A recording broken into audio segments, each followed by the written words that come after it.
Hello guys and welcome to my YouTube channel Kid. So guys, in this video I will show you how we can reset our software interface by the default. So you can see here is my view. Here you can see is the front view, here is the bottom view, and here is the right, and here is also right. If I change it to the backside, so how we can change it to the default view? So for that we go to here and the command bar we write for and a view and then press enter. If you press enter, then press the enter key and you can see we reset all the view portion. You can see here is the top view, here is the front view, here is the right view, and here is the perspective view. So you,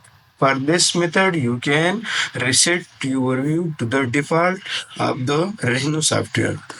I hope this video is helpful for you, so please like and subscribe our channel for more videos like this. So take care and see you next video. Bye bye.